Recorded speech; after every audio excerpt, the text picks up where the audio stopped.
Alright everyone, welcome to the rubber hose bonus lesson. We're going to take a quick look at rubber hose and check out what it's good at. Rubber hose is a very easy to use tool that is great for stylized animations on vector characters. So we're going to jump right in here and take a look at this animation I did on Mr. Noodles the cat. Now, I rigged up Mr. Noodles' arm and his tail with rubber hose, and you can see right away I'm getting this really nice, soft, bendy, stylized animation going on here on the arm. That's rubber hose's strong suit. Fluid, bendy motion in that vector style. It does a much better job than the puppet tool at creating this soft bend, and we can even adjust some of the settings to get more of a jointed look, which we'll take a look at when we actually go in and rig up Mr. Noodle's arm here. Now, before we jump in here and start rigging up some rubber hose arms, I want to mention one more important thing about rubber hose. I've mentioned that the characters that rubber hose does well are all vector characters or done in that vector style, and that's because at the moment rubber hose can't do raster artwork. This is because of the way that rubber hose actually works in After Effects, so be aware that you can't use raster artwork. Also, rubber hose is a touch on the difficult side to texture.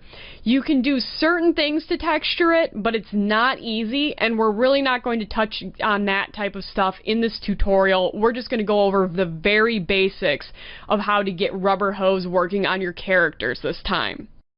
So let's dive in here, and we're actually going to take a look at how to create some rubber hose arms. So we have the original Mr. Noodles here, and he is fresh out of Illustrator and ready to be rigged, and we'll get him batting that ball across the screen with his new rubber hose arm. Now, with rubber hose, we can't actually use this existing arm artwork. See, we have this left arm over here. We can't use that because of the way that rubber hose works. So we're just going to use this arm as a template so we know where to place his joints, but that's about it. Now, the way that rubber hose works is it's going to create a brand new stroke for us, which actually is very powerful and allows you to retain a lot of editing capabilities so you can change some of the artwork as you're working if you need to. So let's just get in here and actually create a new arm for Mr. Noodles using rubber hose. So this is our rubber hose palette up here, and what we want to do is we want to give this a name. So we're going to name this left arm, and I actually want to make sure that I have the correct controller names here. This is your controller name dialog box, and if you don't see what you need in this list, you're going to need to come into settings here. And in the settings, you can actually come down here and you can type in exactly what you need just by typing whatever your start and end points are with a slash in between. Make sure that you do this before you create your hose, because if we try and rename the controller, it will break the expressions and your hose will not work anymore. So I don't really need to modify anything because I am going to be using a shoulder and wrist. And I'll name that again, and I'm just going to hit this new hose button. And there we go, we have a hose ready for us. And you can see by default, if I drag this end point around here, this is our wrist point, you can see exactly what's going on here and how it's starting to move and bend really nicely. Now, when I stretch it out like this, you notice that these endpoints go blue, and that's because we're actually beyond the limit of the hose right now. When you see this blue, it means that you're kind of in that overstretched area of the rig. So just be mindful of that. It can be useful in certain situations, but it's going to prevent it from getting that nice soft bend if you're stretched way out here. So if we needed the hose to be longer, if you look on this wrist, this is where all of your major controls are going to be. It's going to be on whatever this end point is. So in this case it's our wrist, and if you look up at my effects control palette, you can see we have a hose length, which obviously changes the length, pretty easy and self-explanatory there. And I'm actually going to move this end point up above Mr. Noodles really quick. There we go. So you can see there's really nothing on that shoulder control. All we have is this freeze rotation checkbox. And that literally does exactly what it sounds like. It will freeze the rotation. And we'll see exactly what that does when we actually get this hooked onto his little foot down here. So we have our hose length. We have a bend radius, which when we mess around with this, you can see that it's kind of getting bendier, or if we tighten it down, we can almost get a pseudo elbow joint going there.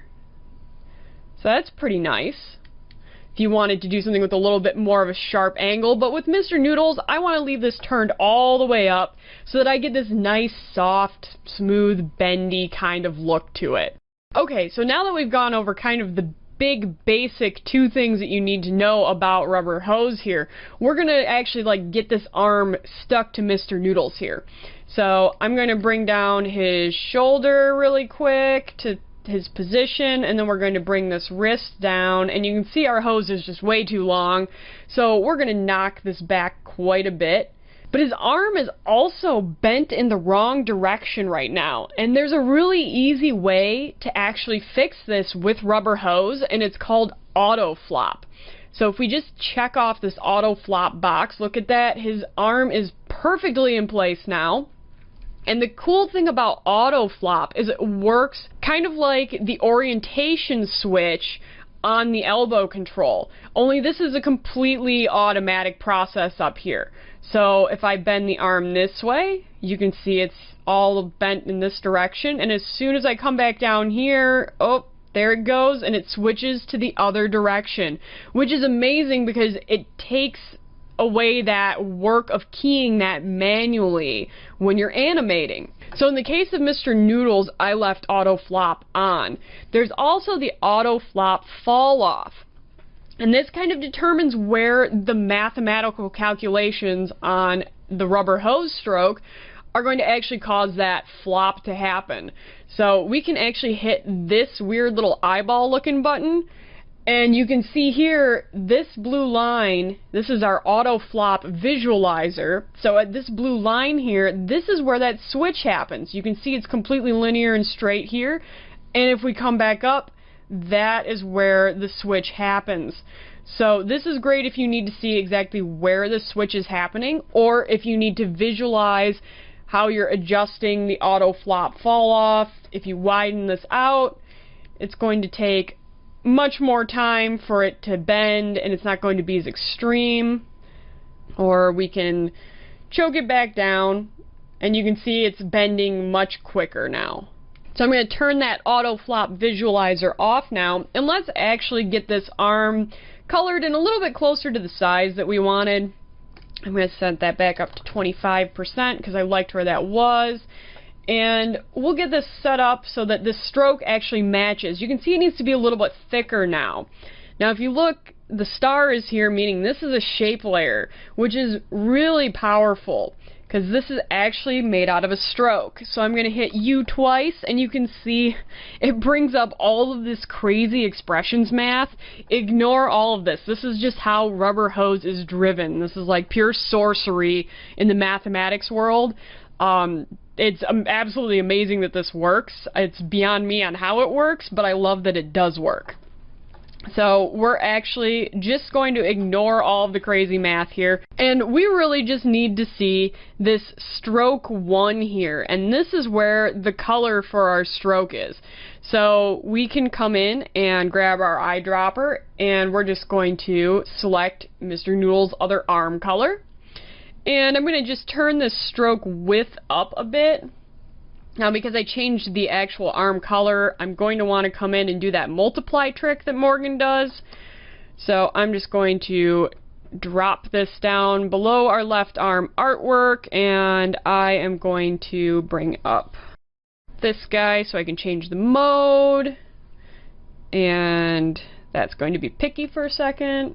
Okay, and I'm going to lock this really quick so that I don't actually drag that around. I'm just going to nudge this into place just a little bit better. I can move his foot for now, that's fine.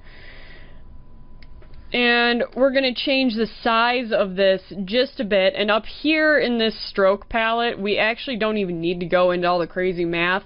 We can just come up here to where all of these attributes are, and I can just change the stroke size from here now.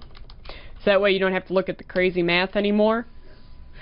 So I would say 55 looks pretty good. It's a reasonable approximation. Maybe a little smaller. We'll go down to a 53. And that looks pretty good for him. And then I can just turn the visibility off on his left arm, and now we have our noodle arm hanging out here. And I'm actually going to shy this layer just so we can get it completely out of our way, since we're not going to be using that artwork anymore. So now let's actually get his little foot parented up to his little noodle arm. And to do that, I actually want to come in and I want to grab this wrist controller and I want to straighten this out as much as possible. That way I have a good spot to parent this to, so that this line right here stays horizontal. And that's kind of important. You'll see why in a moment here.